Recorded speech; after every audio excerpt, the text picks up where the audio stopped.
Okay, so I think we'll get started because it's already 3 minutes post our time. Yeah.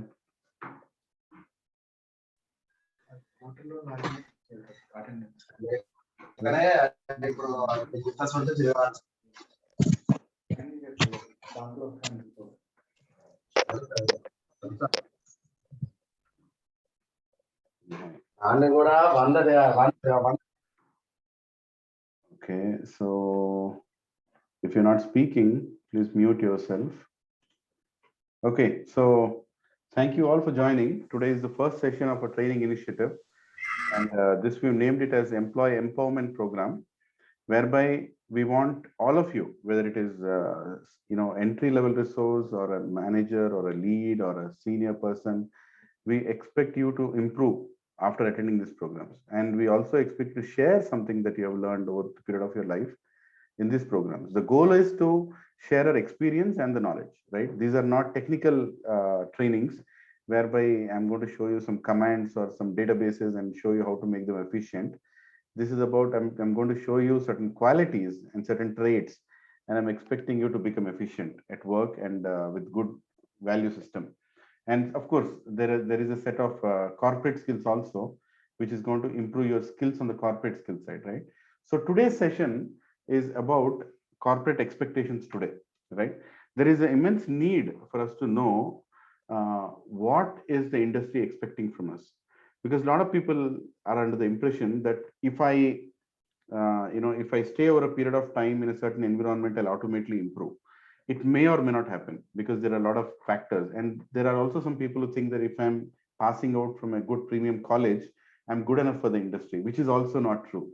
And the time has proven that there are only some set of leaders who actually go up to the top roles. Many of them stay back at whatever positions they are, or through a tapism, over a period of time, they would become a manager after 12 years or senior manager after 15 years. That's like somebody growing old with white hair. There's no big difference. But we want young leaders who are trained in the skills that the industry expects. Then your growth also will be according to that. So in today's seminar, I'm going to share my screen. We'll be discussing about this need for having having these trainings, and what are all the trainings that you will be taking over a period of time, right? And one of the training, of course, is to make sure that you come to a meeting on time, right? So which we'll discuss about meeting etiquettes. I can still see for 150 member, or close to 140 members, I'm only seeing 40 of you in the meeting right now. So this is an internal meeting, that's good. But if it's a customer meeting, then we are definitely not giving the right message. So the goal of the training, I'm sure you would have got this banner about what is going to be discussed today.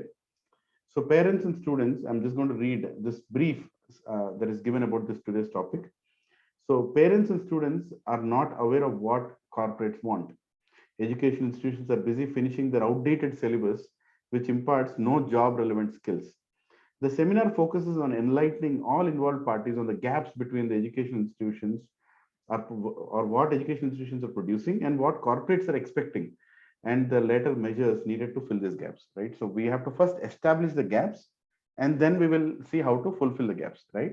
So I want to keep this more interactive. I want you to raise your hand or just unmute and ask a question as we go forward, and you can even contribute. It's not like you only have to be a audience hearing it. I'm sure there are some senior managers on the call, some leaders on the call, so you can always just interrupt and add, because the goal is to set an expectation of what you're going to learn in the next 1.5 years, right? So this is the first of its kind of seminar.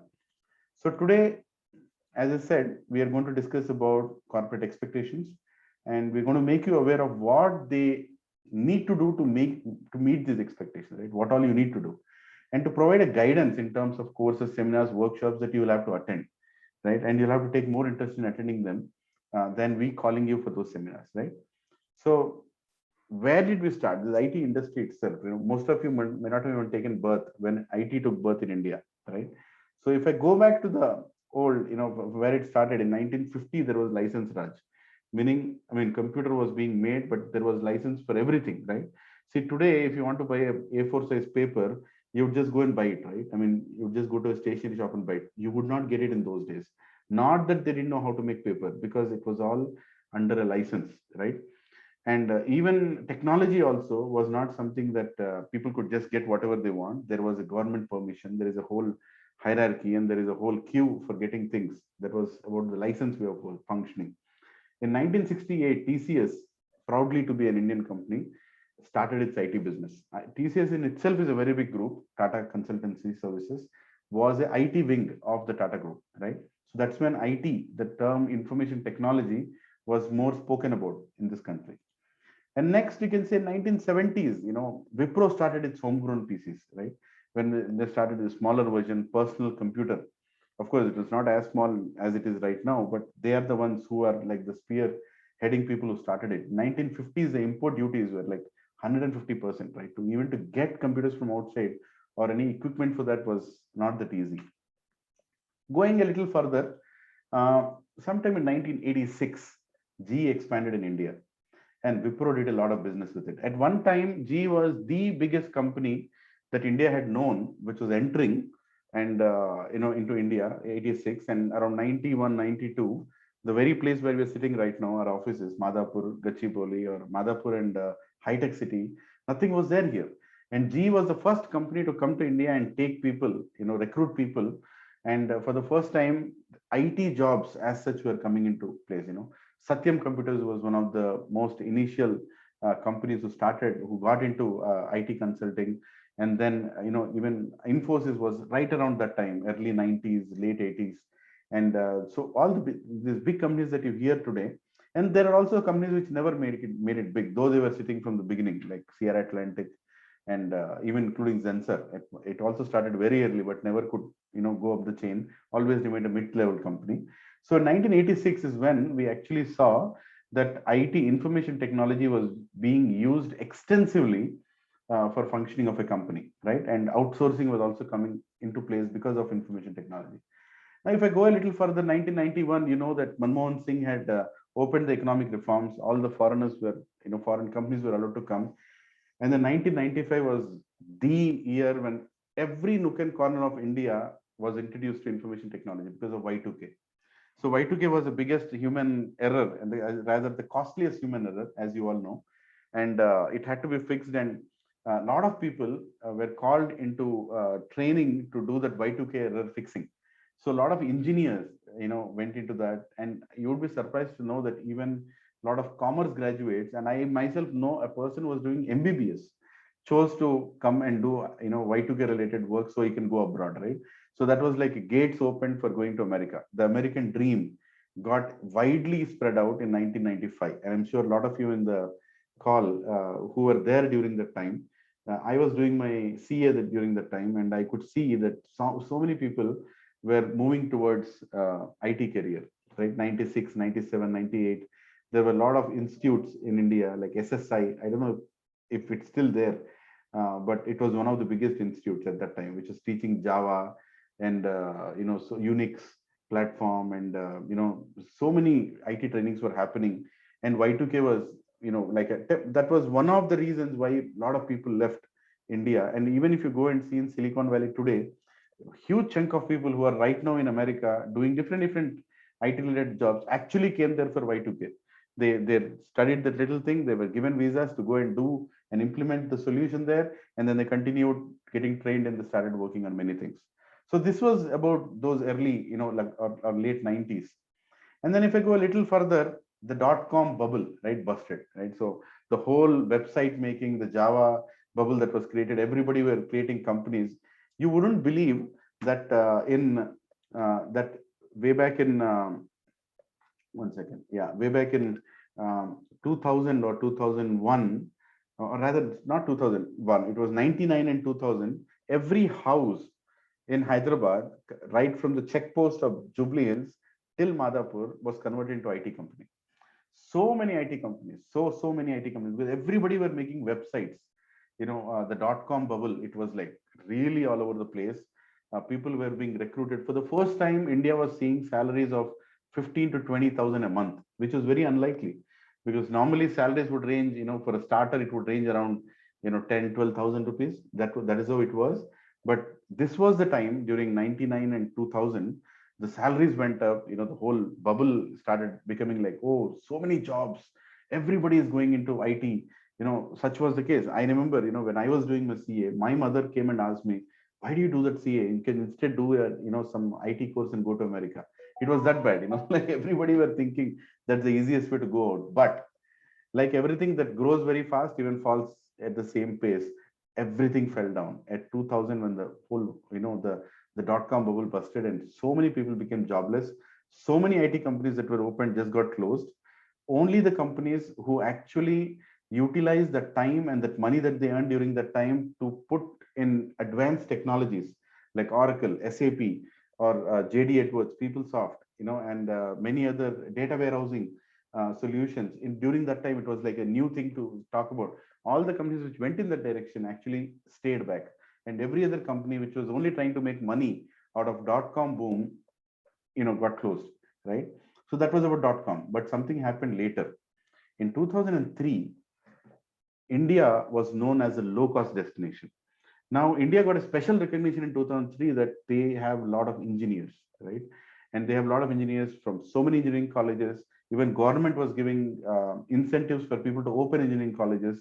And there were so many graduates on the road, like engineers everywhere. And there was so much need for back office operations and to do certain tasks from India, offshoring.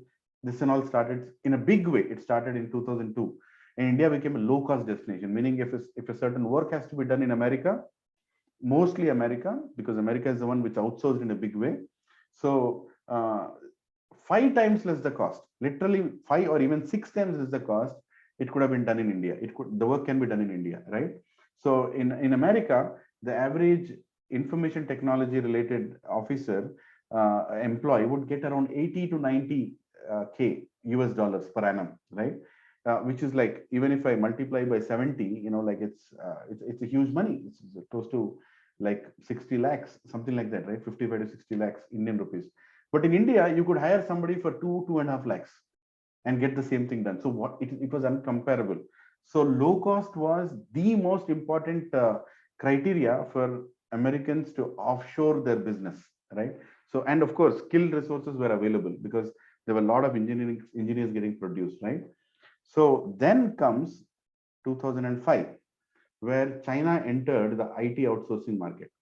Now, this is a very, very important juncture for all of us here to know, is because Chinese always struggle with English. They have a they have their accent, which is very difficult for them to put their words clearly in English. Like in India, people who speak Bengali, their English is very different, right? I mean, it's very, very, and people who speak Punjabi also, these languages are very thick accent, and it falls onto English, right? So it's not easy for outsiders to understand what they're speaking, even in English. And China was struggling with that, but it understood the need for improvising on that area, and it invested thoroughly from the late 90s.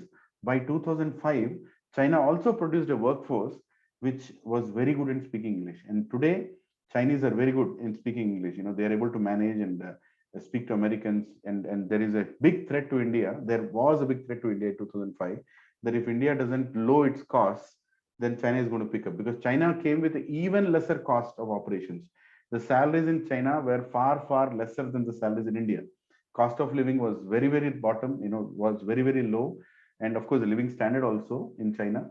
So they attacked the market in a very big way to capture as much, right? Now, what we should be concerned about is sometime in 2000, okay, no, before that, there is again another history. In 2008, there was a big financial market fall down, right? The biggest insurance companies went bankrupt, and the biggest banks started, filing their bankruptcy. And when the banks went down, so all the institutions that they supported also went down. It was like the biggest fall down in 2008, when even the biggest of the companies in India faced, a lot of IT companies in India also faced a big recession time, right? Then high unemployment was happening in America, and outsourcing was also being stopped because they wanted jobs in America. The presidential candidates in America were like telling that we will not allow the jobs to go outside. But there is a problem that they had already outsourced so much to India that they cannot manage without such outsourcing model. So now in 2021, as we are sitting today, what makes India special has to be redefined, because I can tell you one thing, that for where we were in 2003, where I talked about we were the low cost, in 2021, exactly around 18 years later, we are not a low cost destination. In India, today the salaries have gone beyond 40, 50 lakhs, even for an architect or a senior architect or a project managers are talking in 15 to 20 lakhs, and a fresher is talking to talking about 15 or 10 to 5 lakhs, sorry, 5 to 10 lakhs, and the salaries have just increased a lot. And now we are no more a low cost destination. So if Americans are saying that we want to outsource to India, maybe we are a little less in cost, but we're not that less that they can blindly send the work here. Right now, they are expecting something more from us. What are they expecting?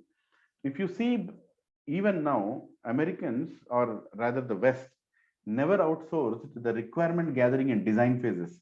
They were the ones who were defining the solutions, and we were the ones who were implementing the solutions, or rather doing the back end work of development and testing. Right? That is what came to India. But now with the cost going up everywhere, there is a need for them to send even the design solutions to India. But for that, we need some extraordinary skills that the Americans have, right? Or the West has rather. So we need to understand those skills. Otherwise, what will happen? We'll become outdated. Like we are not the low cost, and if we don't perform like they are performing out there, then why would they send the job here? For example, if I'm able to hire somebody at $80,000 an annum and get the work done in America, why would I pay somebody 20, 30 lakhs here, even if it is half the cost to do the same work, when I can as well get it done in person there, right? So there is an immense need to understand the different expectations that have changed. Number one, market is expecting, customers are expecting, corporate is expecting market ready graduates, or rather market ready resources, right? And second, technical skills is only 50% of the expectation. Why? Because anybody can become a Java programmer or a data warehousing architect or a data science person just by going to YouTube. There are so many channels where knowledge is out there. If you just Google, you might even find a query, you might even find a command, you might even find a solution, you might even find a patch for that matter, right? Information is everywhere. Gone are those information security days where I could say that my information is mine. Today I don't know where my information is floating in the world. So technical education is, yes, it is the need of the hour, but that is not something that's kind of given. They are expecting that you will figure it out, right? If I'm recruiting you, you will learn it, you will go and you'll find out from the internet and you'll learn it.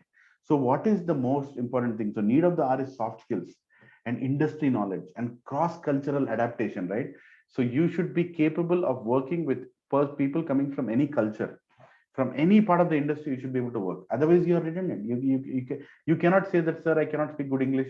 And English is not communication. Let me also correct a lot of people, especially in India. We think that if I speak good English, that's communication. What is that person's name? Shashi Tharoor, right? Shashi Tharoor. I have not understood him so far. Whenever he speaks eloquent English, extraordinary vocabulary, but he forgets the fact that people have to understand what he's speaking, right? So communication actually means the opposite person is understanding what you're speaking. So if you're speaking to a child, you speak differently. You're speaking to an adult, you speak differently. You're speaking to a fresher, you speak differently. You're speaking to a customer, you speak differently. That is what makes you a communication expert. So now there is a time, when people are going to be recruited from around the world according to the available skills. It's a very competitive market where there can be a Chinese architect, an Indian programmer, Australian designer, American, DBA, and all of them are doing a work together. They're all trying to do a project together, and we are all connected through internet, World Wide Web, and we have tools like Zoom, which we are right now using, and we are able to do this training. So it's everywhere. Like there is no more need for people to be in person, especially in IT engagements. You have to be anywhere in the world, and you can just log in and do your work, which also means you need some extraordinary skills, right? I see people stammer when they have to communicate something. I see people not clear about how to communicate, right? And and people also don't understand the need to communicate. There are a lot of people who have this personality. They don't communicate. They think that other opposite person will understand by itself, right? The biggest assumption, right, is we think that the opposite person has understood even before he communicated, right? The same way, even a lot of us think that, okay, I can work in American project and the customer will automatically understand. The word assume, A-S-S-U-M-E, on a fun side is also told as out of you and me, right? You make as out of you and me by thinking that you're assuming that opposite people can understand, or assuming that you're ready to work in any work environment. No, you have to upscale yourself to reach there. And productivity from day one. You cannot say that, okay, I think I need to sync up in this organization. I need to figure it out. I will learn. I'll take 2-3 months to settle down. Gone are those days. You know why? Because now you're getting paid hefty. When you're getting paid hefty, no organization wants to see any learning curve. They just want you to deliver one by one, one by one. Even if you're a fresher, even if you are a lead, and no wonder if you are a project manager or a senior manager, you cannot expect any cushion time. You have to be there. We all have to board a running bus. So we have to start running, right? So any questions on this slide, or if somebody wants to add, seniors on the call, if somebody wants to add about this changed expectation, do you agree with me or you want to add something?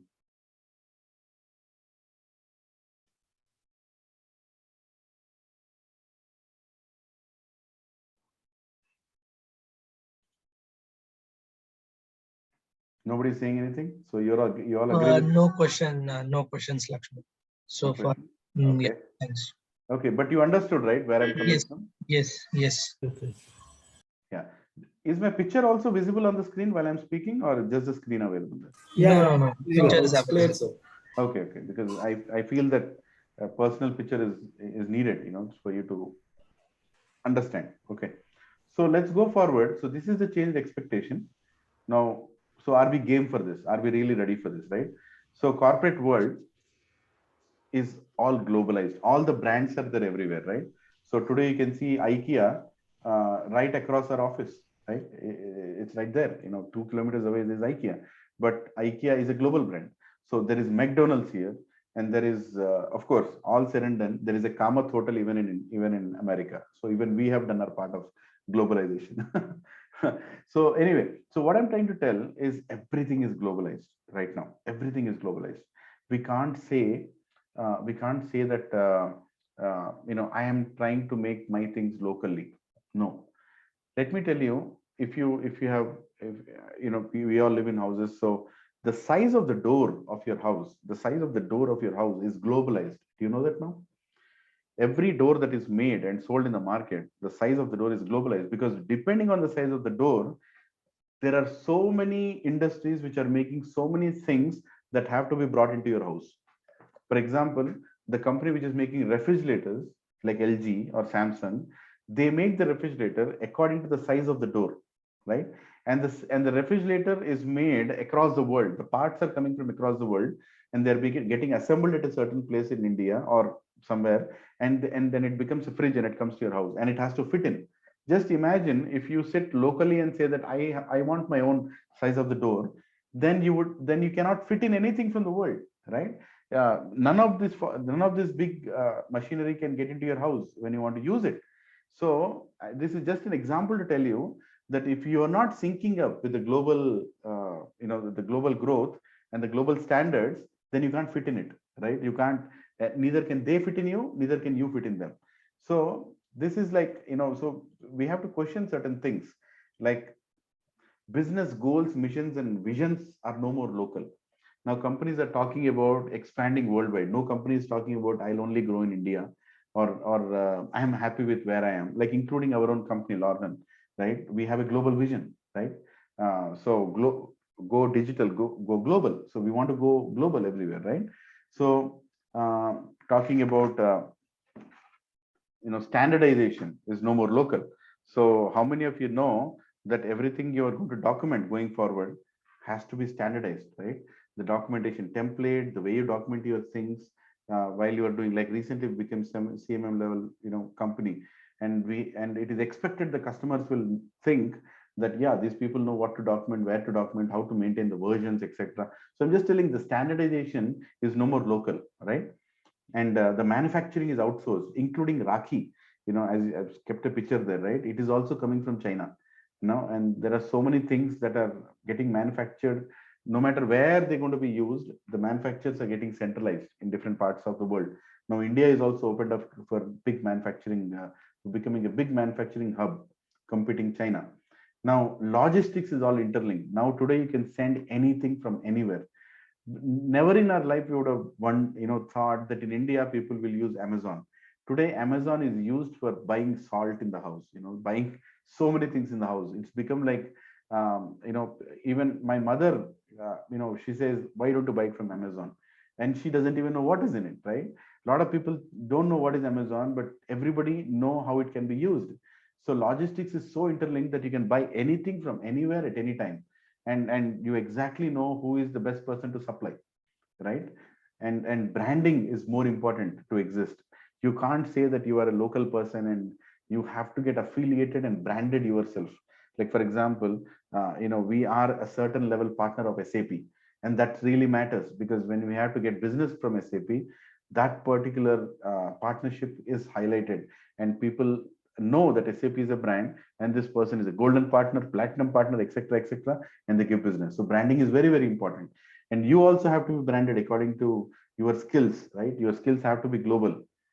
And industry jargons are no more local. Like whatever I'm using as a terminology in my company cannot be my own terminology. It has to sync up with the worldwide terminology. Like we will say conference room pilot, right? I cannot just say that, oh, it's like it's like closed room training. I cannot say I have to say CRP. I have to use certain words which even the foreign customers can understand, and we also understand when they are speaking, right? So certain phases in a project or certain terminologies have to become global, right? And no product or food is local anymore. Everything has gone global. Yes. And corporate culture is globalized, right? So how I have to be in an office, how I should behave with people in the office, how I should be dressed, how I should articulate things, everything has gone global, right? So we should know how to be part of it, right? And human resource policies are globalized. It's no more like I can say, my Indian global, HR policies like that. You're not an Indian company anymore. You are a multinational company. You can have some foreigners recruited in your company, and they're working.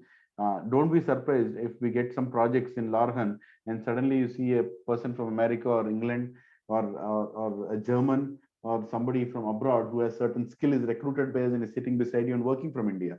There are already so many foreign employees who work out of campuses of Infosys, Wipro, and Accenture and big companies, right? So the same thing can happen everywhere. So the human resource policies also are become more or less globalized. Only few things except national holidays, everything else is exactly like the way in global companies, like sexual harassment policies, information security policies. They're all globalized. The way the policies in America is the way policies here, is the way policies in Japan, is the way policies in England. So certain lot of things have become globalized there. And financial market is consolidated. We are talking with global banks. Our funds are moving across the countries, and the transactions are worldwide. Everything is multilingual now. Literally, you can speak Telugu even if you don't know Telugu by going to Google Translate, right? And I was surprised to see so nicely it translates. So there is immense need for you to adapt or to implement multilinguality in all your solutions, right? Where if you're implementing in a country a certain solution, you should be ready for making it multilingual. So governments are forming global policies. India is forming global policies. It's not about I'm going to be in India, I'm going to be contained to India, or certain country. Like I'll be happy with myself. No, you have to be global because you are living in a global environment.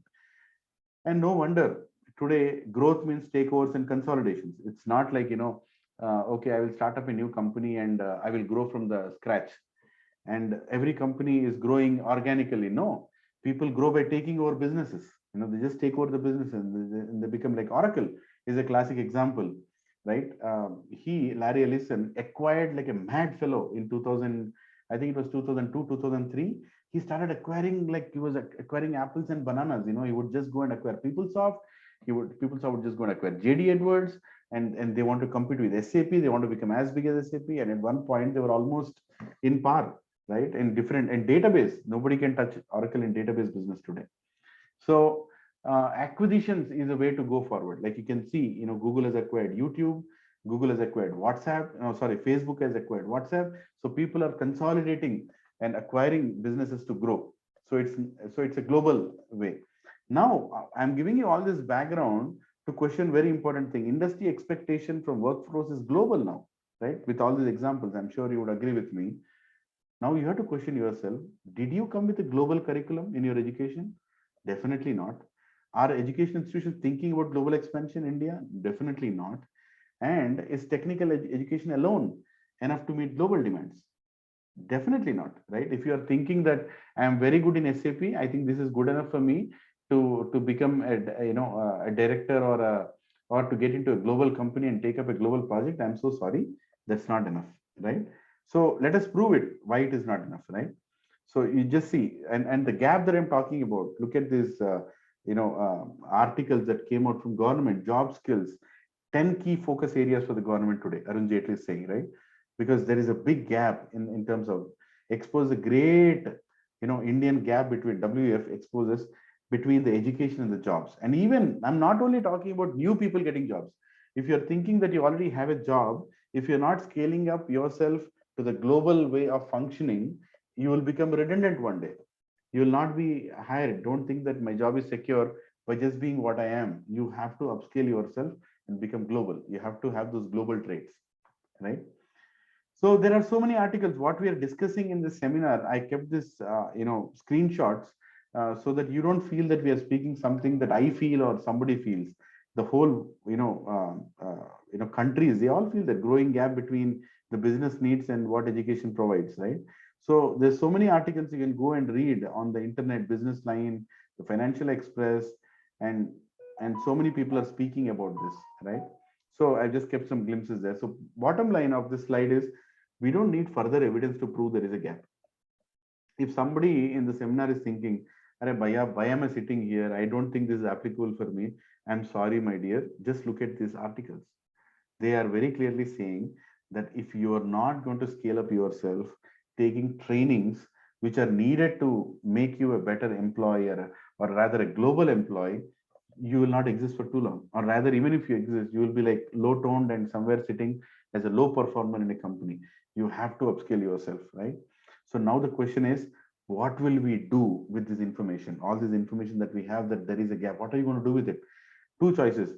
You can be one of those 99% freshers or an employee who would just after this seminar just sit down and think, okay, you know what? Chalta hai, I don't think there is a need. You can be one of those 99 people, or you can be that 0.201% who actually plans to do something about it. That I know the gap now. Yes, there is a big gap between what market is expecting and what I am today. There is a big gap. Now, how am I going to fill this gap? How much effort am I going to put myself to fill this gap? And if people become complacent, thinking I already have a job, I think my SMS ting is coming, one day before the end of the month, I'm getting my salary, I think I'm okay, I think I'm too experienced, I have too gray hair on my head that I don't need to get trained, then be my guest, you're not going to be surviving for too long. Because now India is really, really, it's already global and it's going to be become much, much, global. You have to be ready to face the world, right? So choice is ours. We have to plan and act, right? So any questions on this gap, or you want to share anything that you have heard anywhere else?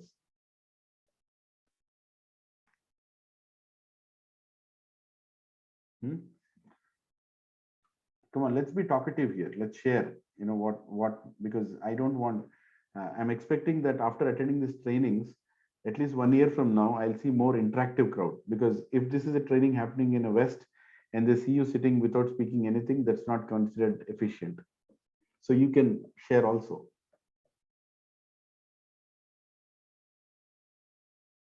Do you all agree with this gap? Or do you agree that you have a gap? Yes, sir. Yes. Yeah, I'm not forcing you to say yes. Yes, sir. Yeah, okay. Anyone else wants to say anything about this gap?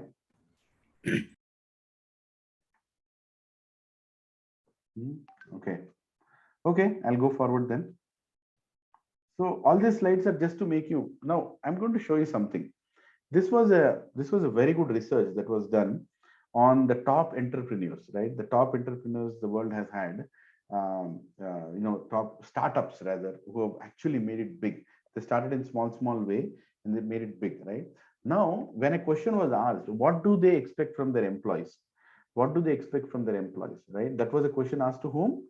The young millionaires who have started new companies, right? So before I show what is there in the slide, I want some of you to answer, what do you think the companies are expecting from their employees, right? And the top-notch millionaires, what do you think they will expect? I'll stop sharing here. Let us speak for a little while, because I'll keep talking like this. What do you think companies? So my question is once again, what do you think leading companies or leading entrepreneurs or startups, or what do they expect from their employees? What do you think they expect? Skilling, sir. Yeah. Skilling. Skills. Yes, sir. Yeah, skills. Okay. Recruitment is based on skills. Yes. So technical skills, you meant to say mainly? Yes. Okay. So Yeah. one should be adaptable and flexible to move to any one role. There should be no restrictions, is what everyone is expecting in this current scenario or current market. Yes, very nice. Durga Prasad, thank you. Yeah. So one should be adaptable. Yes, it's a very important skill. Yeah. Yes. Yeah, one more thing I'd like to add here. New startup entrepreneur basically looking for thinker that should be think out of the box. That's very important. Thinking out of the box. Thinking out of the box. Yes, thinking out of the box. It's a good one. Yes, Yeah. sir. This is Sachin Paste. Yes. Employers expect from employees that he should take a initiate and work in a better way in self mode. So employee should take initiate in own way, and employee should result oriented. Self-driven. Yeah, and self-driven. yeah, and they are self-oriented, result-oriented. Yeah, they're result-oriented. So you spoke four things. You spoke about they should be self-driven, they should be result-oriented, and they should be. You spoke one thing in the beginning. Take a initiative. Taking initiative. Yes, taking initiative. Yeah, and there's one more thing you told, but it's anyways, it's three important points. Yes, thank you, Sachin. Anybody else? What do you think companies will really expect? Quality output and employee satisfaction. Quality output. Employee satisfaction is that employees expect from the company. Okay. Right? Something that company has to make sure that employees are nicely satisfied. So creativity thinking. Creative thinking. Yes, that's a good one. He should be amicable. Amicable. Can you elaborate that, Sridhar? What do you mean amicable? Amicable is like a person gets adapted to all sort of situations. Okay. Adaptable, you mean? Yeah, amicable. Like they get habituated to all sort of situations. Okay. Because the word amicable means a little different from what you're saying, but that's fine. Okay, I got your point. Yeah. Anybody else? Laxman sir, this is Astha. Yes, Astha. Employees want to be treated respectively, no matter what their job and role may be, and the trust also. Employer wants to be able to trust management, and they want trust management to them to their jobs and all. No, I didn't get it. So you're saying who has to trust whom? Can you repeat that again? Employer and employers both have a trust. They have to be trustworthy. They have to be trustworthy. Yes. Yeah, that's an important thing. Yes. Yeah. Keep going. What else? It's a good amount of points that you all have brought up. Okay. So having said that, now let us see from this slide. Let us see how many of these points match with the way these young entrepreneurs are asking. Let us see one by one. Now here is wait a second. Yeah, here is Mr. Raul Davis. He's the one who founded the Ascendant Group. So he's saying get an early win. He wants his employees to come and get an early win, considering ways you can build momentum right away. Try to identify an immediate contribution you can make to the team. People who do this generate a positive perception and tell me we have a long-term winner within the company, right? So people want you to win some things. For example, when you are brought into a company and you're put into a project, you don't go there and ask, okay, tell me what to do, right? You are actually going to bring all your experience and try to give something to the company as an early win, something that you're going to give, saying, here you go, here is a low hanging fruit. So the management feels that, yes, I have recruited the right person. Are you understanding what I'm saying? Get an early win for the company, whichever way. Okay. Okay. What else? Get an early win. Now, bring one big idea, right?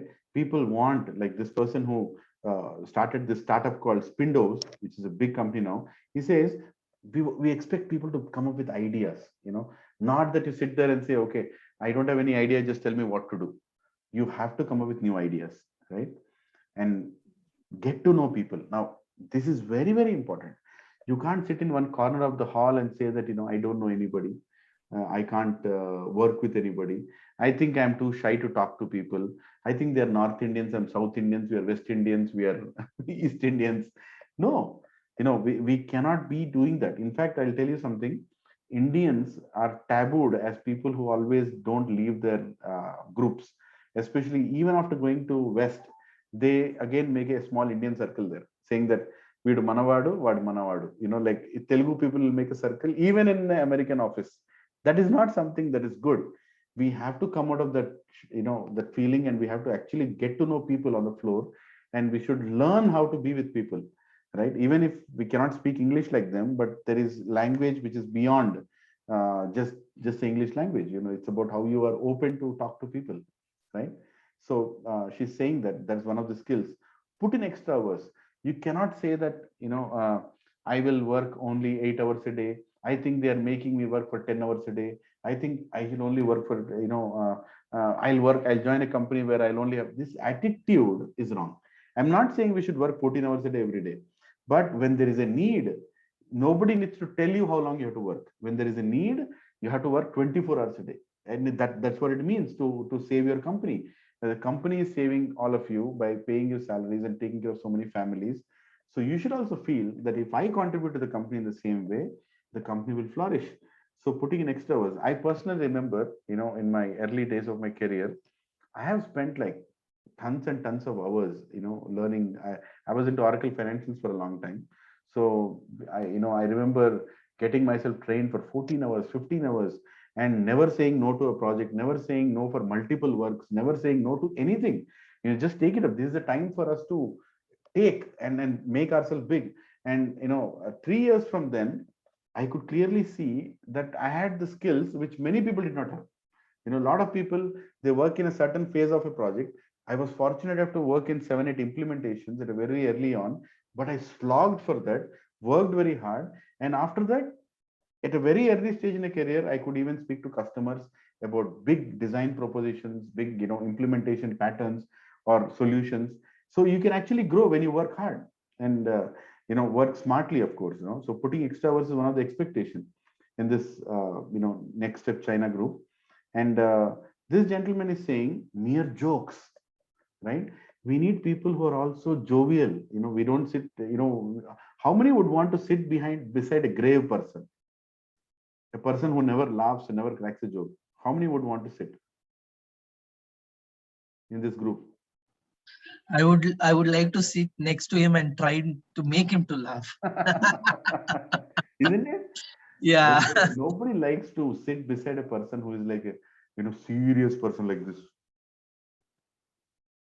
Or he's only working, he doesn't want to share anything, doesn't want to care anything, doesn't want to speak anything.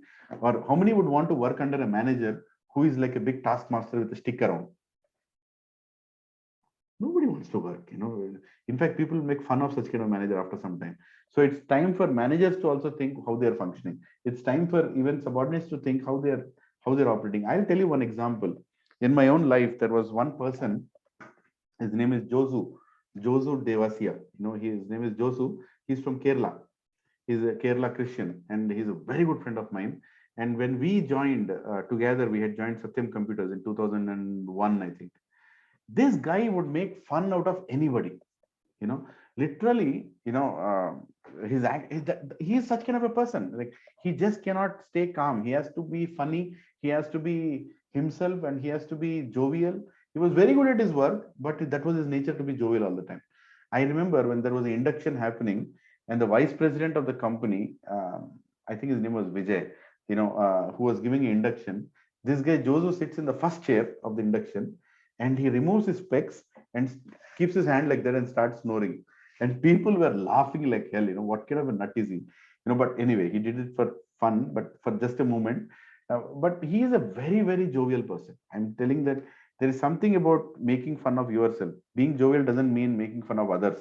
He used to make fun of himself, and he used to put himself in such a, and people used to like him to be taken in the projects. There were times when people would say, we want Josu in the project. Even if the skill is not matching, they would say, go hell with the skill. We'll figure it out. We will share the work, but we want this guy in the project because he always makes us happy. And what is he today?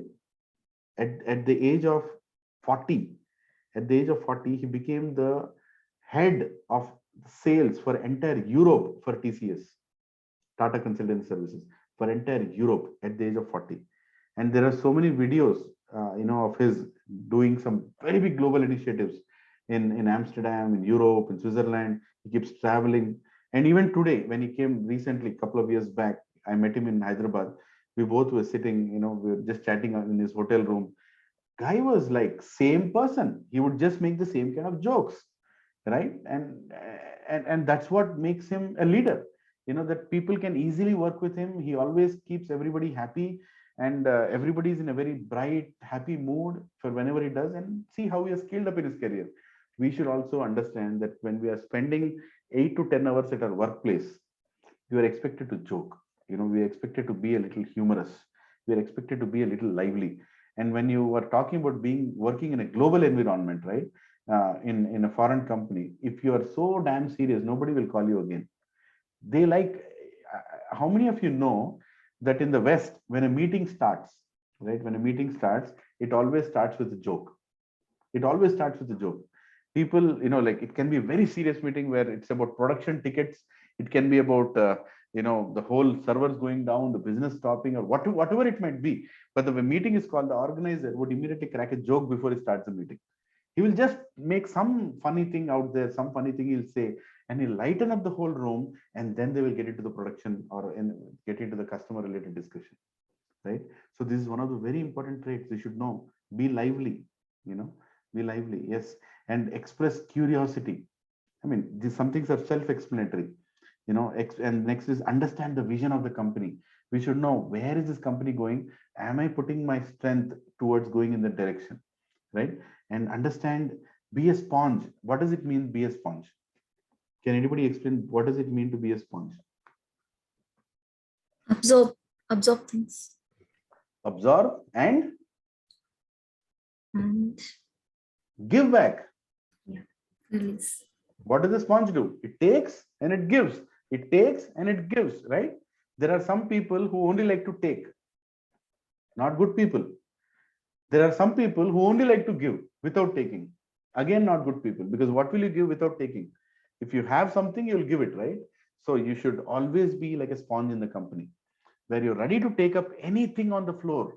Somebody, say, for example, your colleague is working, is struggling, and he's working day and night. You're going home. You can just ask him, hey, what are you doing? Can I help you in any way? Can I contribute in any way? Or tell me your problem. Maybe I have a solution. Maybe I have some, or I'll find a solution for you. You're like a sponge to take new things in, and you're like a sponge to give new things out, right? So as a senior, you should be taking and giving. As a junior also, you should be taking and also giving. When you give out, you learn a lot. See, the same subject, when you learn 50%. But when you make somebody else learn, you learn 100%. Because now you know the core thing in the subject, right? So you should be like a sponge. Yeah, that's global leaders expect you to do that. Remember everybody's name on the floor, right? You have to do that. You have to put effort for that. I'm telling this to myself. I struggle with the names, right? Unless I get to know a person, unless I speak to him at least once, I can't remember the names. But that's very, very important. And let me tell you one thing: if you misspell a name of a foreigner, in a Western setup, like if you call Edward as Adward, they will not like it. They will simply not like it. They'll immediately tell, you're not telling my name correctly. Especially in the West, we have to tell the name very correctly. And you would be surprised how much importance they give to your name. Like, for example, when I went to America, my name is Lakshman. So when I told Lakshman, they were struggling to tell that Ksha was not coming in, like Laxman. They were like, no, I said Lakshman. And I was like, okay, you can call me Laxman. They were like, no. You told something that I'm struggling to tell. Tell me it again. So they struggled, and finally, even Americans started telling Lakshman, right? Not Laxman, not like He-Man, Paxman, Laxman. No, it's not like Laxman, it's Lakshman. And they give so much importance that our name is properly spelled out. And we should also give so much importance for everybody's name to be properly spelled out. Research at home, right? You also go home and continue your work. Just don't think that, my work stops at my workplace. You have to have the attitude of carrying the work home, and actually wherever you are, you think about your work. Understand everybody's role, right? You should understand what role people are playing in this organization. Like, for example, in this setup of Lorhan, now we are a decent sized company, and we are going to grow big, right? Now, do you know what the leaders are doing? Which leader does what are they good at? What are their main responsibilities? And even within your own project organization, what is the DM's role, delivery manager's role? What is the program manager's role? What is the project manager's role? Do you know that? Right? That's very, very important for you to know. And ask a lot of questions. I don't see many of you asking questions. I'm not liking it already. You should ask questions, right? Don't tell me that you don't have questions.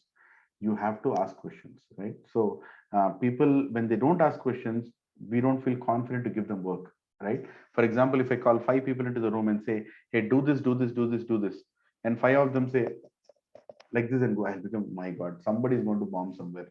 Somebody is going to mess up somewhere, because nobody asked any questions. But if one of them asks a question, sir, I think what you told is this, is that right? Or sir, can I also do it like that? That kind of reconfirms, reassures the person telling that the opposite person has understood, right? If you don't ask questions, we don't know. And it's very good. I understand that sometimes you don't have questions, but still you can reconfirm. Reconfirming is also a question, right? For example, somebody told something, I'm going to repeat the same thing and tell, did I understand it right? Is this what you wanted to tell me, right? That question in itself is answer also, and a reassurance for the opposite person that he has communicated properly and the communication has come to you exactly the same way, right? So asking a lot of questions is a very good thing. And next, have energy. Have the energy to do things. Don't do it like a dull fellow, be very proactive, active, and show that energy at work. In your every dealing. Interact with others, right? Speaking with others. Don't say that I'm a technical person, I'll only speak to technical people. I'm a database administrator, I will not speak to a database administrator. I'm a functional consultant, I only speak to a functional consultant. Or I'm doing only this part of the customer, I'll not speak to other customers. I'm doing production support project, I don't want to know what is happening in implementation project. Or I'm doing implementation project, I don't want to know what is happening in production support side, or a research side, or a data warehousing side, or be interactive to people. You have to know what all other people are doing to make this organization run, right? Yes.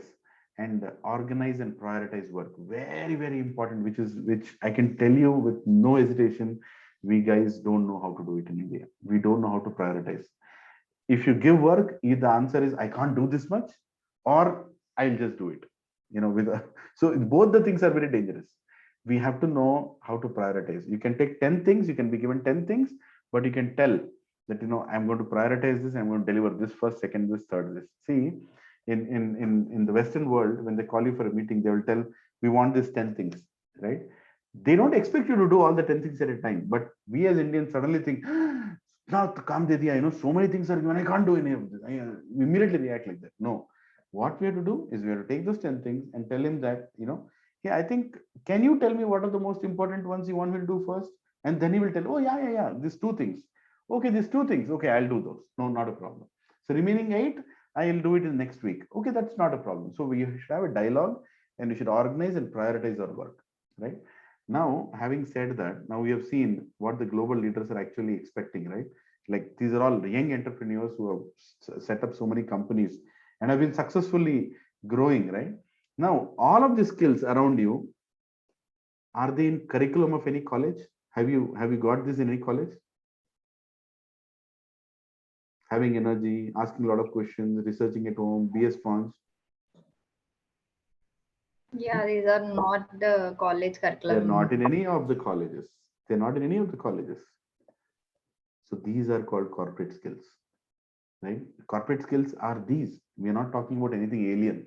These are the corporate skills which company expects you to have if you have to grow in your organization, right? Training is very, very important. If you don't take these trainings, then you will be like a frog in a well. You know the frog in a well story, right? It thinks it is great. It thinks it is great. I see so many managers today not willing to learn. Not willing to learn, which means they're खेल खत्म बोलते हैं ना हिंदी में खेल खत्म. They're not going to grow anymore. They'll just remain where they are because the attitude itself is wrong that I don't want to learn. I personally, when there is a training, I go and sit down there because there is something that I learn out of it. We can never say I'm so experienced that I've learned everything already. Or a fresher also cannot say that this is not applicable for me. Oh, it looks like a very advanced topic. No, I don't think it applies for me. No, the attitude is go sit there. How many of you know Mahabharat? I'm sure many of you know Mahabharat, right? There was a Mahabharat in Star Plus, there was a Mahabharat in DD, BR Chopra, right? All that. What was the difference between Ashwadhama and Arjuna? Focus. Ashwadhama is the Guru's son. Yes. And Arjuna is a student of that Guru. Yes. Yes. Who learned more? Drona. Yes, Drona. So who learned more, Arjuna or Ashwadhama? Arjuna. How come? His own son, he never taught more. How is it possible? Why do you think he taught Arjuna? Arjuna is very dedicated and respect towards his guru, and he is willing to learn everything, like minute things also. Even he knows it, he will again learn from his guru in a right way, and he applies it. Yes, right. And he just blindly followed his guru. Whatever he said, he just followed it. He never thought whether it's correct or wrong. So he just blindly followed his guru. No, I would not use the word blindly because that's not intelligence. We should never follow anybody blindly for that matter. But he made a right choice of finding the right guru. Okay. Right. Yes. That's you apply your intelligence to find the right guru, and then you follow him without any questions. That is a better way to put it than saying I'm just blindly following somebody, right? So the difference is one angle here, right? Yes, Pawan. Arjuna also learned during his free time. So whatever he learned from Dronacharya, he learned more from other gods too. So his external factors influenced him to learn more, basically. Yeah, that's right. He got all the astras from the other deities. So he could go out and then learn also, basically, apart from what his guru taught him also, right? Exactly. That's a very nice point. He never stopped learning. Even at the age of 70, he went and took training in another university. You know that university's name? Saptarishi Universities. It's outside the planet. He even went outside the planet to take training there and get new weapons, even at that age, right? At the age of 70. It's so sad to see sometimes when I see managers at the age of 40, 45, 50, oh, I don't think I want trainings. I'm already a great Superman. Like that's what they think, but they will always remain there. But Arjuna is a great example for all of us to see that, we are ready to learn. We are ready to become something better than what we are today, right? And the greatest quality that Arjuna had that Ashwadhama did not have is Ashwadhama was too complacent, thinking, Guru is my father, he'll anyway teach me, right? He was too complacent. But Arjuna was a competitor and he was a self-driven person. One of the names of Arjuna is somebody who doesn't sleep in the night. I'm forgetting the exact Sanskrit word of that name. There is one of the names of Arjuna that he doesn't sleep in the night. What is that name? Does anyone remember? Come on. It's a very famous word in Sanskrit. Anyways, so he never used to sleep in the night also. One night he had gone and he was shooting in the blind. He was shooting arrows in the darkness. In English, we call insomnia. In Telugu or Sanskrit, we call nischachar. No, there is one more word actually. Positive word, huh? I don't know. I'll tell you. I don't know how I forgot that. It's a very, very famous name of Arjuna, like Dhananjaya. Like there are so many names of Arjuna. Partha. This is also one of the names. Madhav. Oh, no. Nidrajit. It starts with G. It starts with G.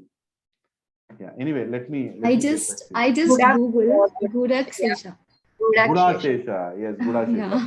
Meaning the person never sleeps in the night. Right? Gudashesha. Yeah. So he would practice even during the night time. So once Bhima, he went and asked Arjuna. In the night, he was shooting arrows. He went and asked, "Hey, what are you doing? We are supposed to sleep now. Everybody is going to sleep. Come on, let's go and see. Why are you shooting in the night?" So he told that my guru told me how to shoot arrows, but I was wondering why can't I shoot in the night also? Why can't I directly shoot during the night also? That he told. That Dronacharya saw and he felt. Then he came and told Arjuna, I am going to make you the best warrior, the best archer on the planet. I'm going to do that because I know you will be one. Because that dedication is saw in Arjuna. And what was the dedication of Bhima? One night he started sitting and eating in the dark. And somebody went and asked him, what are you doing? He said, I want to prove that I can eat in dark also. Like that. So people have motivations, but you should convert that motivations into something productive at workplace. You should not be like Ashwadhama. Ashwadhama is like one of those person who says, Mera salary aa jayega. Even if I work or no, I'll get my salary. See, in workplace also, you'll find such people. Very dangerous people. Huh? Try to immediately change your workstation. Because if you sit beside them, you'll become like that, right? They will always talk negative about the company. They'll always find reasons to find faults with others. They will sit there and always complain, always complaining attitude. They will never take any initiative. These are Ashwadhamas in the company. But you have to find the Arjunas in the company who are ready to do, who are ready to grow, who are ready to contribute to the company and take it to the next level, right? So these things are very, very important. These are called corporate skills, right? And these skills are not given in any college. You have to learn, and trainings can help you because our trainings that we've designed here are to give you those skills, right? Let's go forward. So what skill? Now, if you see, even in a software development cycle, like help me with here. You start with discussions with customers, then you get into solution discussions, then you finalize the deal, then you start your conference calls, then you get into development and delivery, then test case discussions, then test execution, then implementation planning, then customer training, then production support, and finally you start just supporting and defect handling, right? If I say that these are the kind of work in a bucketed way that we all do, how much technical skills and corporate skills and interpersonal skills that you actually put into play at each one of these steps? Discussion with customers. Let me ask this question to all of you. How much technical skills are needed? How much corporate skills are needed? How much interpersonal communication skills are needed at this first stage, discussions with customers? You can put a percentage and tell me.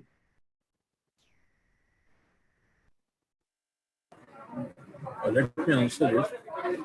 Initially, when we connect the client, initial level definitely we need to understand and tell them about the company, I mean, talking the big vision about the company. That is a technical skill may not required initially, but down the line, when we get into the project, technical skill going to be more, and his number will percentage will be changeable. Keep increasing. Yeah. Now this is a survey that has been done, of how much exactly is the skill needed at each level. 40% technical skills are needed, 30% corporate skill, 30% interpersonal skills.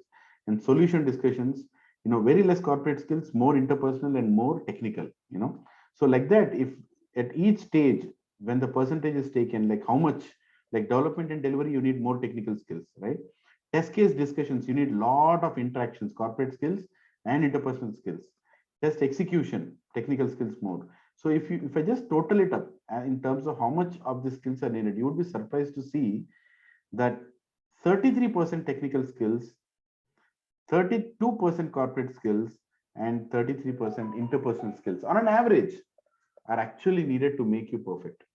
Unfortunately, many people think that technical skills are only enough. That which means you are 65% behind the game. You're 65% not equipped to win. That is why it's very, very important that technical skills are needed. At the same time, interpersonal and corporate skills are very, very nicely trained and we are ready for it, right? This is employability skills. This is also coming from a different survey. you can see technology when people actually interview people. How many of you attended an interview by an American or a European? Anybody in your life? Any customer interview? Anybody who has attended in the group? Yeah, I had attended before joining Lohan. Yeah. Okay. Yeah. How many technical questions did he ask?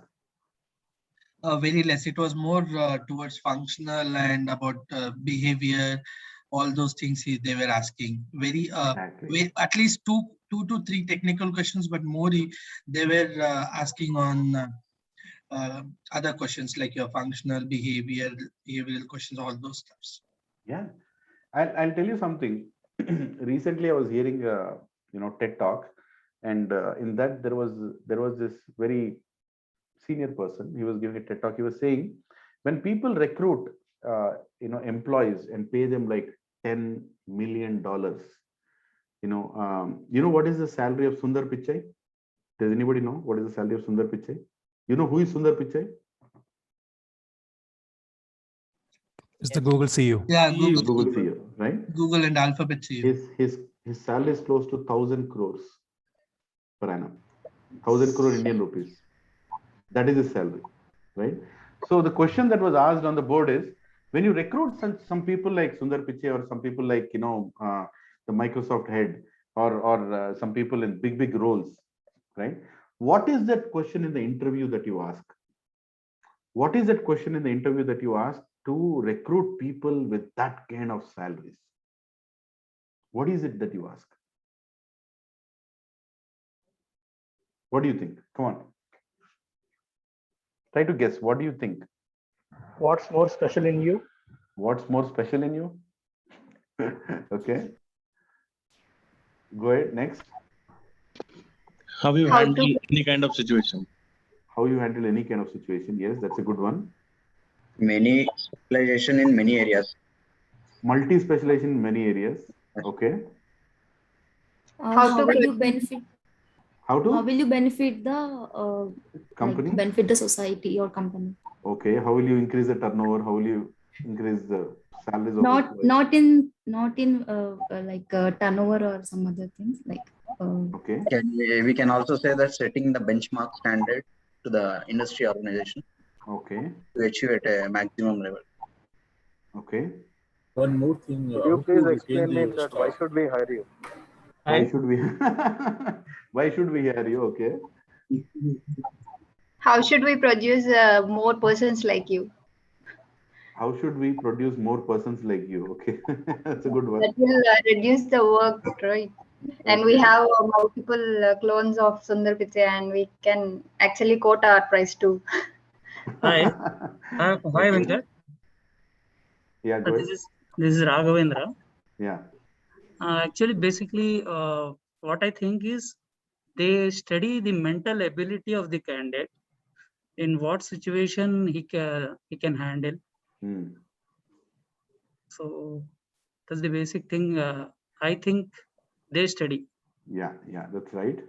That's right. Good one. You're very close. Actually, you already answered. I'm just waiting for creative answers. Yeah. Okay. Thank you. So, Pawan, what do you feel hearing these answers? We have creativity in our organization right now. Definitely, they are there, but they'll have to learn more for sure. Some people are answering good, but at their level, it is good answers, but a lot of learning is still pending. I know.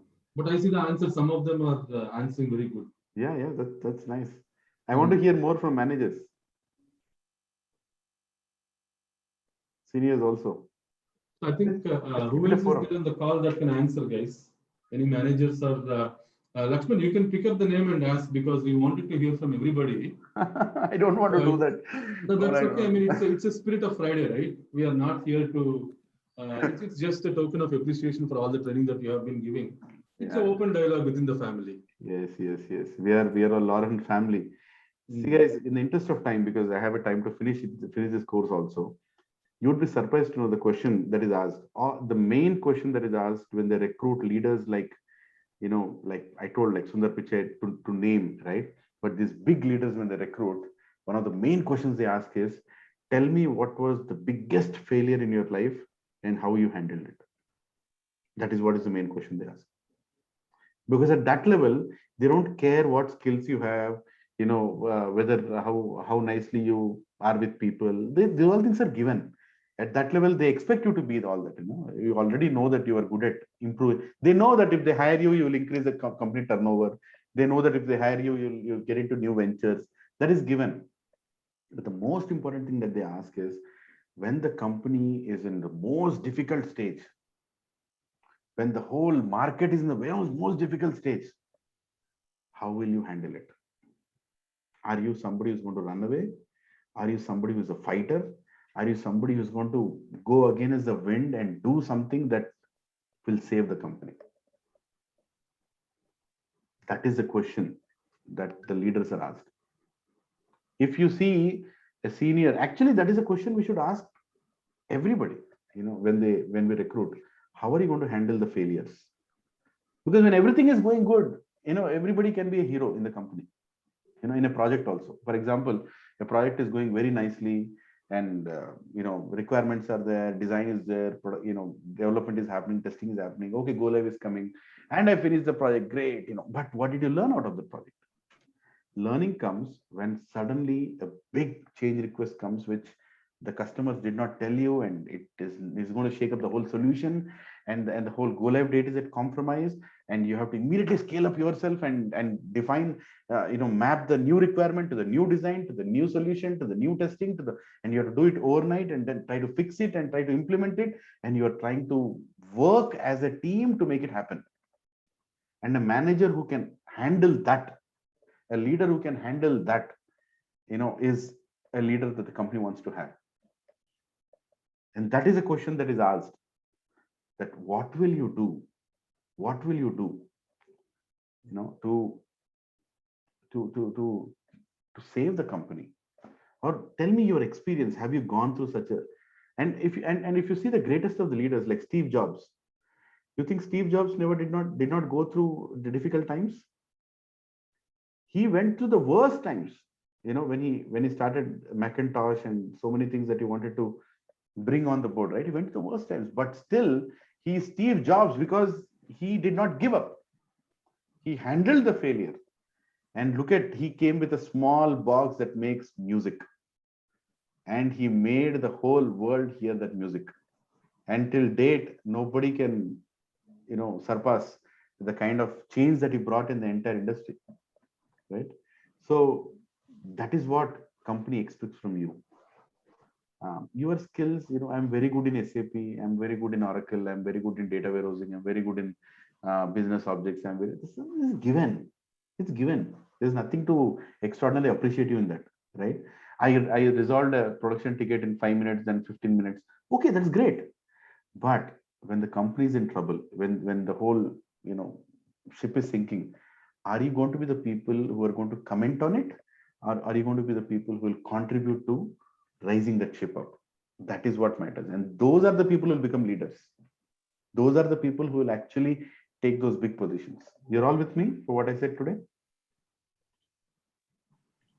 Yes, sir. Yeah. Yes. Okay, now let's go a little fast. I know the time. What is the time? 3:15. Okay, so employability skills, right? See the skills, communication.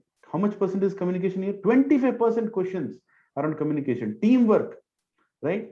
Big percentage. Problem solving, big percentage. Initiative, right? Taking initiative, planning and organizing, self-management, tolerance, collaborating, listening, learning. And somewhere down the line is technology also. I'm not demeaning technology. Don't think that I'm saying technology is not needed. But technology without these all things is not going to work. It's not going to work. You have to be, right? Education today in universities is not focusing on 66% of the need, technical and interpersonal and corporate needs, right?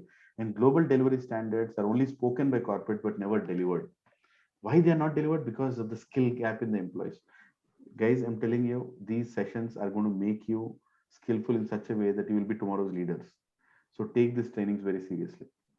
Now, if you're not going to take this training seriously, your manager will sit there and he'll start thinking these questions, right? Can I ask one by one of one of you to read the first question? Can anybody read the first question? I understand he is junior, but the guy can't even speak a sentence with confidence. That's what a manager is feeling. Anybody else? Now I have to teach him how to respond to emails. Next.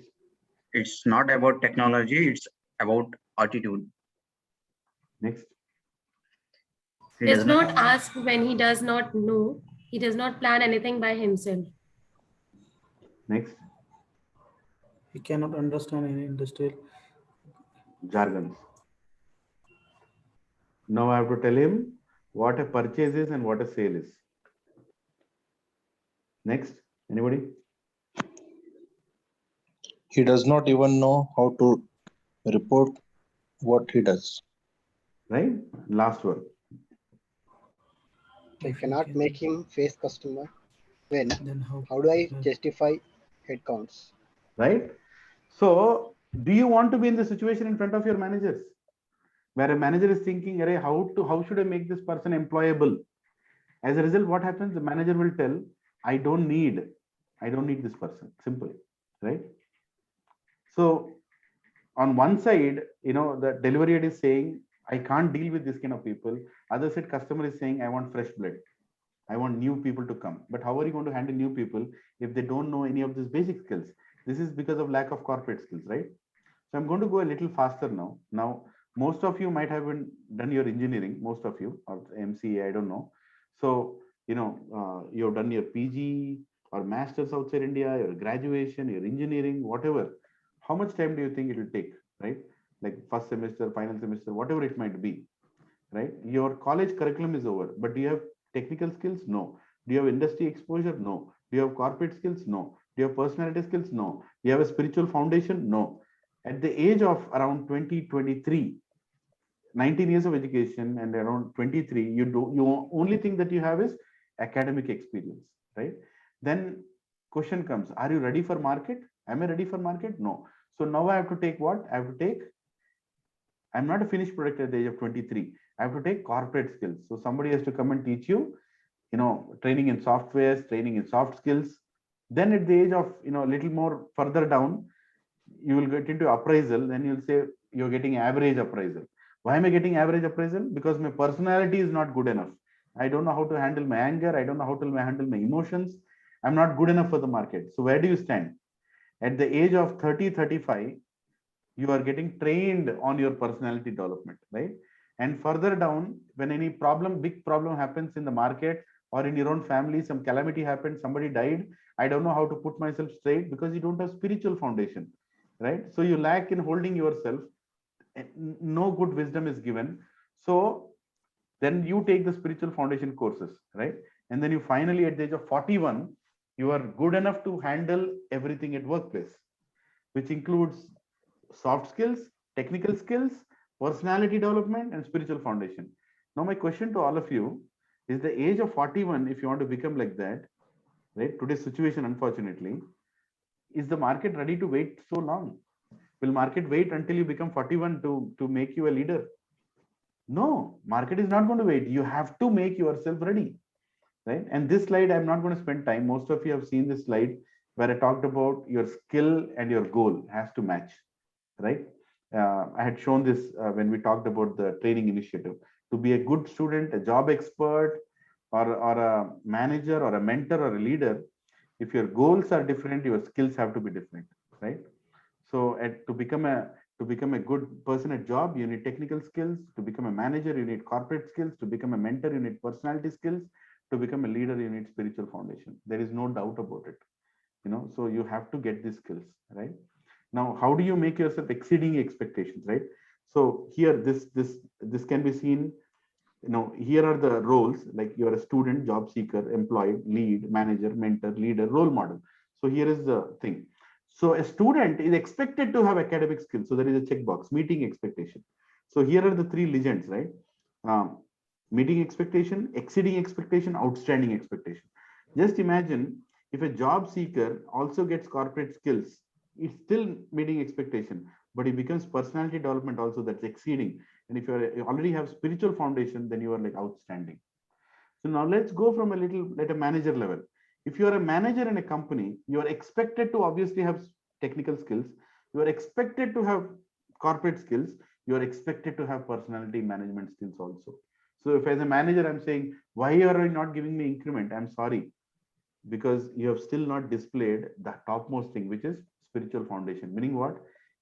Seeing everybody with the same vision, handling people's problems, in a proper way, your own personal life problems in a proper way, giving your 100% at work, no matter what is happening in your personal life. This is what spiritual foundation gives, right? So managers are expected to have that, right? So you should like, when you do that, you are like exceeding. And then leaders, obviously, down the line, you are exceeding expectation only when you have all these things, right? So I would say that if you have all these skills together, you're good to go for the future, right? And we talked about trainings in 3 areas, right? IQ, EQ, and SQ. This is nothing but corporate skills, emotional skills, and spiritual foundation. Can anybody read the first one? What is IQ? A measure of intellectual abilities, analysis, logic, and ratio. IQ is the intelligence of the brain to receive, store, and process the information into facts. Intelligent quotient is the intelligence of the brain about how we calculate, think, imagine, be creative, analogous, and other brain activities. Okay, so corporate skills will equip you in the IQ area. Okay, you all need to have a great IQ. Now, what is EQ? Can somebody else read? The ability to recognize one's own feelings and feelings of others, the ability to motivate oneself, and the ability to cultivate emotions well on oneself and others. Yeah. How many of you think this is very much needed at workplace? Yes, I'll totally agree. It will. Very important. Very important, isn't it? And especially managers should have this a lot, especially because they are now handling many others down. And even juniors should have that, because they can understand. See, for example, a manager came to workplace, so in just putting a situation, a manager came to the workplace and suddenly shouted at somebody. He just shouted at somebody. Now, if you don't have a EQ, you will just go and complain to HR saying that my manager is shouting. But if you have a EQ, that is emotional quotient, you will actually start thinking, what all is my manager going through, right? Maybe he has a very rough day at his home also. Maybe he is having some medical issue, of his parents where he's going to hospital. Maybe he himself has some medical issue, which is trying to get, medicated and getting cured. Or he is having a rough customer, customer is giving a very hard time and he is not able to deliver according to the customer needs. So there is some emotional problem because of which he's busted, he just became angry. So as his subordinate, you should not become, that how can you shout at me? What kind of man? No, you have to understand that he also is a person. A leader also is a person who needs to be understood sometimes, right? So you give him that room, and then some, you can go and tell, sir, can we go and have a tea?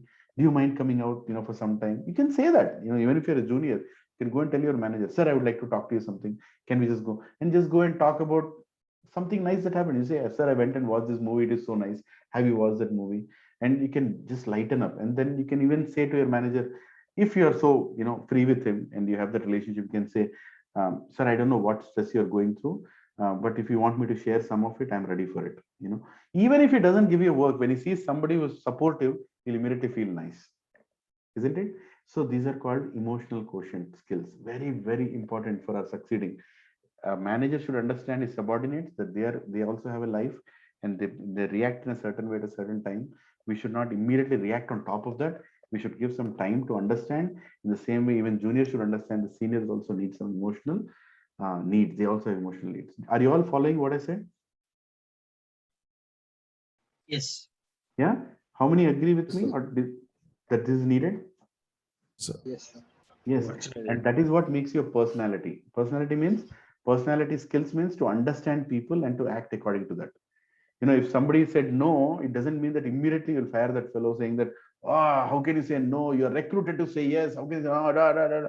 No, we are dealing with people and people are having emotions. People are having situations. People have to be understood. You have to give that little bit of time. Take 15 minutes break. Then after that go and call that person into a room, or you have a casual conversation and try to understand what is that insecurity that is making him not do what you're asking him to do. Right? There might be some insecurity. Maybe the guy doesn't know how to do it, but he's scared to tell you that I don't know how to do it. Instead of that, he's just saying no. So you can tell him that, don't worry, I'm also there to support you. I'll sit beside you. I'll make it happen. Or I'll put you into a training that you'll get trained into it. Don't worry about failure. I'm there with you in your success or failure. You just give little emotional support and the person will scale up. Right? So this is very, very much needed. Right? So let's go further. We're almost finishing there. So spiritual quotient. Can somebody read what is the spiritual quotient? The ability to recognize the self and lead meaningful and purposeful life is possible for the people who have SQ. So people having SQ can't be affected by the calamities of life, and they can perform their duties with the same enthusiasm and attitude. Their duties include serving to organize and society and divine. May I know who spoke? Sir, this is Sujita. Who's this? Sujita, sir. Sujita, you have to go a little slow. That's my feedback to you. Sorry. You have to go a little slow, little slow. You know, I know you're enthusiastic. I know you're fired up to read it, but you know, just go a little slow. Okay. Anyway, I hope that people have understood what is there in SQ. So, how many of you feel this is also something that people need? Or do you have any questions on what is that SQ? And by the way, there is a typo here. It should be SQ. I've written it as EQ. Yeah. Okay. Spiritual. Yeah. Yeah, it's SQ means understanding. Means own understanding, means understanding what exactly inner peace a man needed. Means in current situation, pandemic, everyone is thinking out of box something which may happen, may not happen. They don't know. If if you have inner peace, then definitely this thing will pass on. Yes, Nagesh, that's right. So see, we all go through tough times. Everybody is tested. So we should be ready for those tests. We should not run away from those tests, right? We should be ready to face the test. And we should, again, while we are facing the test, we should not put our anger on others. We should be able to handle it.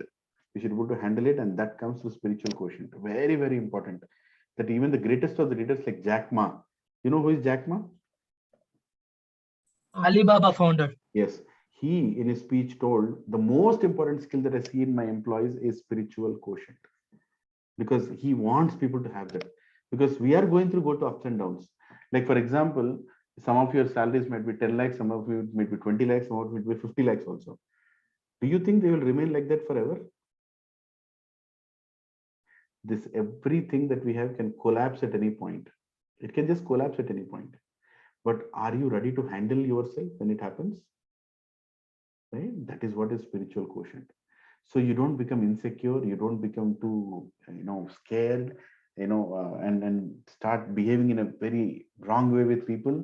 When people don't have spiritual quotient, that's what happens. That's what happens, right?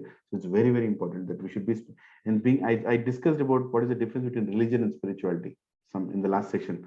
I don't know, some of you might have attended, you can see that, or when the right time comes, I'll again explain. That spirituality is about knowing yourself, irrespective of whatever path or caste or whatever we are, but knowing our own self. And there are some courses which helps you identify yourself for really who you are, right? So that helps you in your career growth also. Okay, let's go. Now that you know, now what is there for us to learn in the forthcoming, right? So corporate skills, they divided into, you can say, student readiness or fresher readiness, and success at work, cultural adaptation, and soft skills. There are different buckets in which, there are many, many courses and seminars that we're going to go through, right? Success at work, there are wrong messages and big damages, time management. Am I in right hands? Am I working under right manager? And meeting etiquettes, how should I behave in a meeting, right? Smart worker, right? And then there are courses about cross-cultural adaptiveness, right? Multinational corporate culture, how will I work with multinationals? And what are my strengths? What are my weaknesses? Soft skills, presentation skills, team building skills, thinking out of the box. How do I start thinking out of the box? Managing conflict. These are all corporate skills, right? And these are the seminars that you're going to go through each Friday from now on, right? This is an investment that we are making in you because we want you to become leaders for tomorrow for this company, right? And in personality development is divided into 4 buckets: emotional, mental, interpersonal, leadership. In emotional, we deal with anger, fear, insecurities, etc. In mental, we feel with stress, lifestyle, inferiority complexes. In interpersonal, we talk about winning trust and managing with knowledge, conviction, compassion. These are very, very, unique seminars that we have designed for you. And at leadership level, we talk about respecting others, effective delegation. How do you delegate and become a best leader? And from successful to successful, also you can become, right? So at a leadership level, you should know that. And dealing with failures, like I told some time back, right? How do you deal with failures? And then you talk about spiritual foundation. Now here you go a little, understanding what is really spirituality, how do you become forgiving, what is dharma, what is the meaning of that dharma, right? And what is simple living and high thinking, what are the modes of nature, right? Goodness, passion, ignorance. There are so many things that we learn from Vedic scriptures. So there are some courses which are, these courses are being given in the likes of Google and likes of Microsoft in foreign countries, but we are not doing it here. There's so much of knowledge that we can learn, making the intelligence, making the right choices, right? How to understand scripture, whether it is Quran, whether it is Bible, whether it is Bhagavad Gita, any scripture, we should start reading them. I encourage whatever religion you come from, start reading, because they have some very great in-depth knowledge which will help us in today's life also. Even in today's life, it will help you, right? So, and dealing with ego, first of all, understanding who is the Almighty God who is giving everything, and why am I special being an Indian, and acquiring knowledge, what is yoga, all these things, will really give a nice balance to your ego. At a soul level, who am I? What do you mean by praying? What do you mean by faith, right? And why bad things happen to good people? Why am I being treated badly? Why not others? Certain questions will be answered, right? And whoever has more and more interest can definitely attend these courses. These courses are going to be conducted at that time. And if somebody feels that, no, I don't want to learn certain part of this course, so you're most free to not attend them. But the spiritual foundation course are kind of, I feel that very, very good for everybody to learn. And I myself have learned a lot out of it, and I've learned Bhagavad Gita extensively. I don't know much of other scriptures like Quran or Bible, but I know some very good teachings from them also. So we together will be in this journey. Once in a while, such course will also happen where you can choose to come and join and learn, right? To become a better person. So what we have done, this I've already shown to you, is that we have put all these courses, whether it is spiritual courses or emotional courses or intellectual courses, as part of your training curriculum. And we have kept these courses every Friday evening around the same time, afternoon rather, 2 to 3:30. And we'll go through these courses one by one. If some course doesn't get over in a week, we will try to do the second part of the course in the following week, but we'll continue. It's a journey of learning. And I want all of you to be part of this journey. There are so much to learn. If somebody thinks that he already knows everything, either he's mad or he has too much ego. There's so much to learn. You can see that. And I personally feel when I'm going to share this, I'm also going to learn, right? We all are very happy when we are a student, and it's good to be a student in the long term, right? So with this said, I want to open it for a quick question and answer. I think I've crossed the time already by 6 minutes, but let's spend another 5 minutes. Any questions and answers you have for what corporates expect today? Are you clear?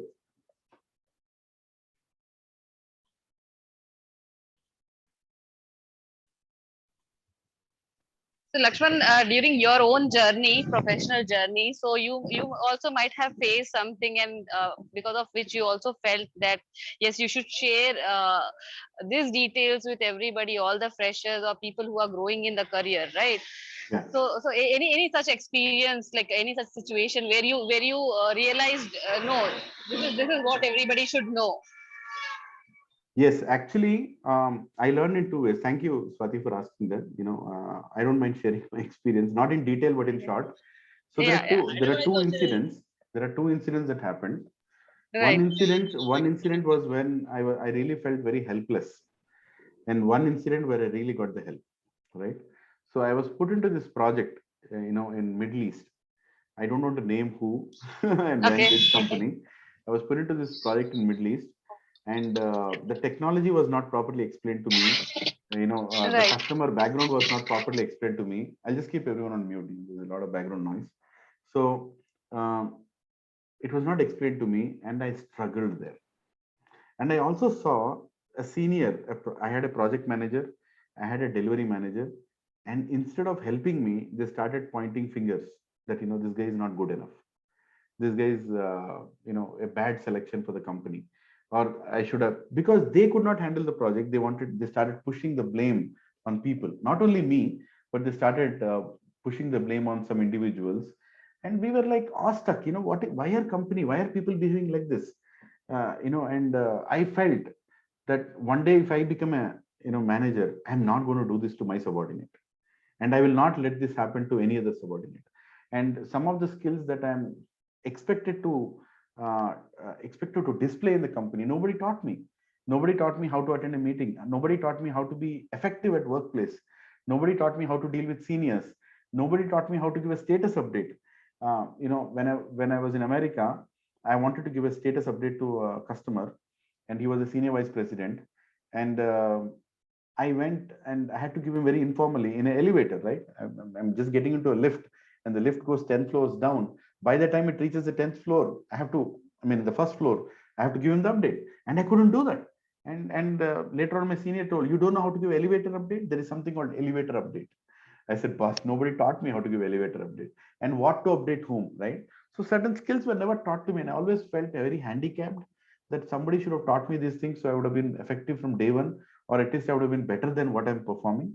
So this is a side that I have personally experienced. And then I started writing down what are all the things I will help others in future by making these courses, right? And then I also encountered a wonderful manager in my life, who I'll not name him, but I really respect him. He always told me that, Lakshman, the day you stop learning is the day you start dying. He told, that you have to start learning every day. Every day. You have to hear TED Talks, you have to hear spiritual talks, you have to hear good personality talks, and you have to hear even from juniors. You have to hear from, there's nothing like somebody senior or junior. Keep your ears open, right? Keep your ears open. So, even if you have to hear from a criminal, you can still hear. A criminal also has something to say.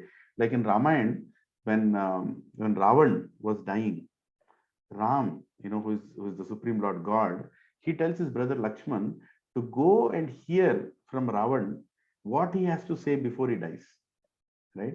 And Lakshman is shocked. How can you ask me to go and hear from a criminal? He kidnapped your wife. He's such a bad person. What does he has to teach? But Ram said, no, there is something everybody has to teach, and we should always be ready to learn. He is a great Brahman. Yes, he did a wrong thing, but before he dies, he's going to speak something very important. So please go and hear. So Lakshmana goes to Ravan, and Ravana speaks three things. I'm not going to discuss those three things. It will take more time. But he spoke those three things, which I'll repeat in one of the spiritual lectures. And Lakshmana is shocked. And then he understood why Ram is great, because he is ready to learn. He is ready to keep his ears open to learn from anybody.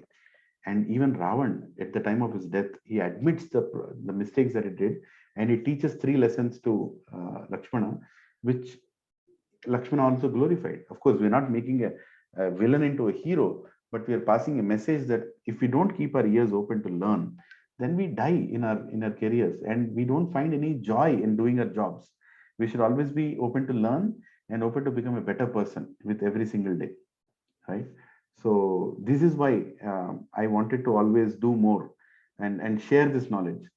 And I have been doing my attempts. I've done many seminars in colleges like BITS, Pilani, IITs, and CBIT and JNT. I've done this, as a hobby. Even now I do. When some colleges call me, I just go and do. This is apart from my profession being a finance guy or a IT, whatever I do. But I like sharing this, because by sharing, you actually care and you also learn in the process. Did I answer your question, Swati? Yes, Lakshman. Thank you so much for sharing your experience, because at some or other point of a time, we feel enlightened. We feel that, okay, we should start something for the betterment of the society, for the people around us. So that moment, when we share that moment, so it makes other think also, okay, maybe we have also crossed that phase, or maybe we are going to cross that phase. So that actually sharing experience actually helps others also to learn. So yeah, actually you have answered my question. So anybody has any other question related to the presentation or the seminar which Lakshman Garu has given?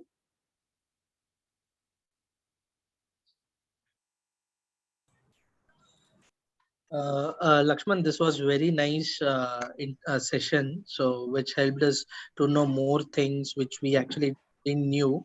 So thank you for the session and looking forward for coming sessions. Thank you, Durga Prasad. I hope I motivated you to attend the following sessions. Yes. Yeah. Right?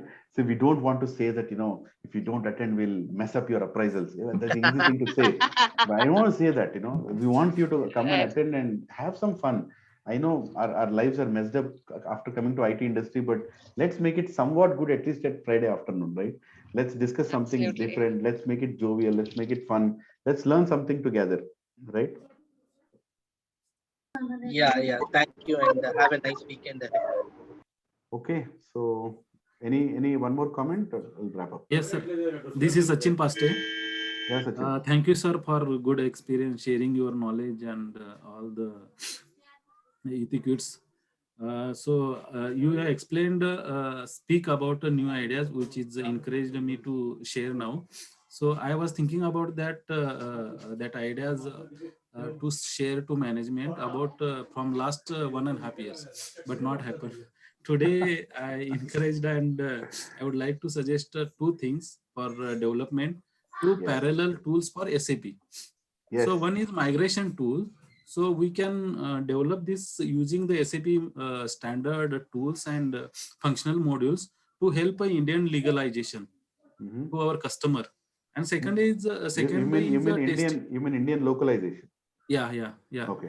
Indian legalization means for a VAT or GST like that, or any particular business scenarios are there. Okay. So they are barricades to migrate our the business things to SAP in SAP.